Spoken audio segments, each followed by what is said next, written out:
Hi everyone! Welcome back to my channel! Ang topic natin ngayon ay unboxing headphone sa aking computer shop. Nag-order ako sa online shop sa Lazada ng mga headphone para sa aking computer shop.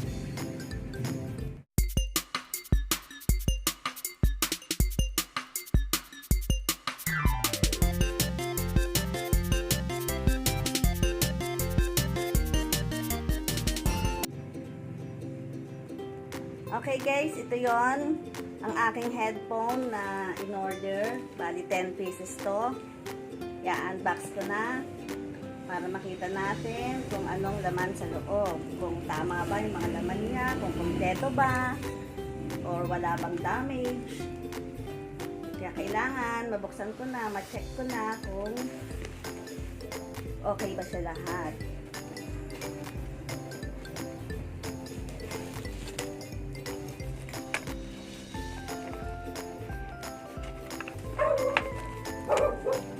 Kailangan 10 pieces siya. Ito, 1. Nakaharang aking alaga. 2. 3. 4. 5. 6. 7. 8. 9. Maganda yung pagkakapak niya kasi doble-doble yung kanyang bubble wrap at saka maganda pagkakalagay niya. Para hindi, okay naman yung karton niya, hindi sira-sira, okay lang. Ngayon, mag-open tayo ng isa. Tignan natin kung okay ba siya. Black ang pinili ko pero bakit gray to? Guys, ganito pala siya, itsura niya. Ganito pala.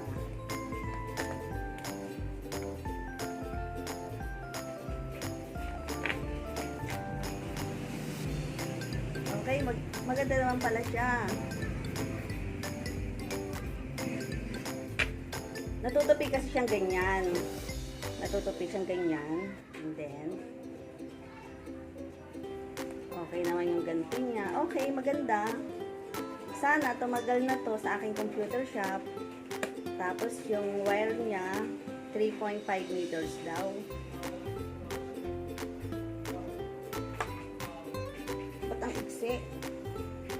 Pero pwede na rin. Tapos andito daw ang kanyang microphone. Ito, microphone niya.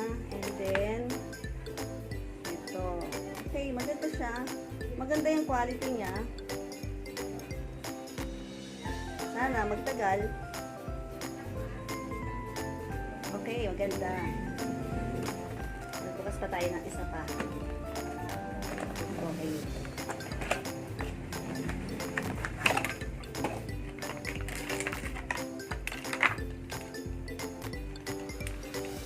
Guys, ganun din siya. Ang ganda. Ang ganda niya. Perfect. Perfect lang ang pinili ko. Pero bakit gray to? Hindi ako nagkamali sa seller. Guys, ganito pala. Okay guys, thank you very much. Ito lang na ipakita ko na sa inyo ang aking unboxing headphone na galing sa Lazada. Okay naman siya. Maganda. Quality.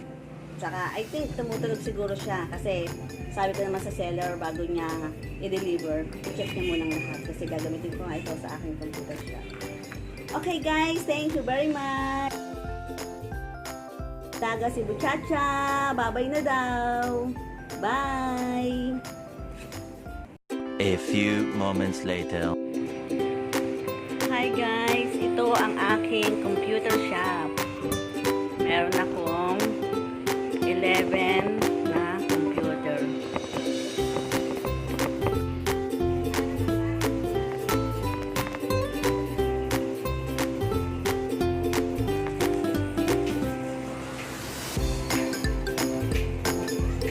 Papalitan ko lang aking mga headset kasi sira-sira siya.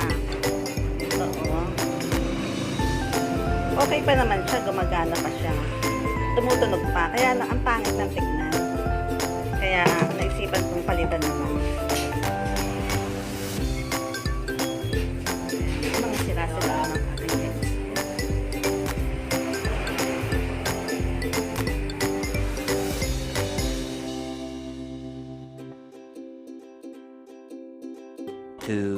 hours later.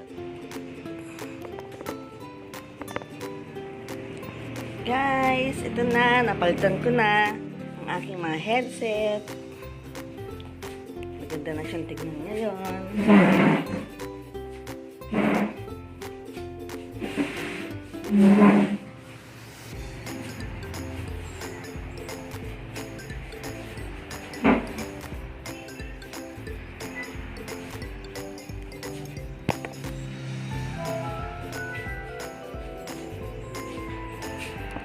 Ito rin ang aking mga long reach product.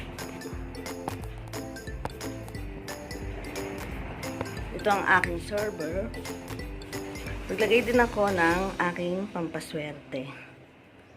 Ito ang aking pampaswerte. Ito ay asin at dahon ng laurel. Ayan. Tapos, pinutol-putol ko ng maliliit. Kinalat ko siya sa asin.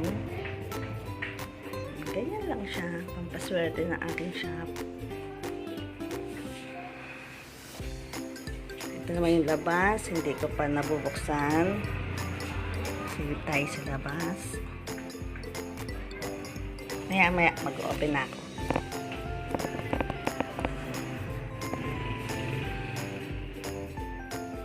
Ang ganda ng tignan. 8:01.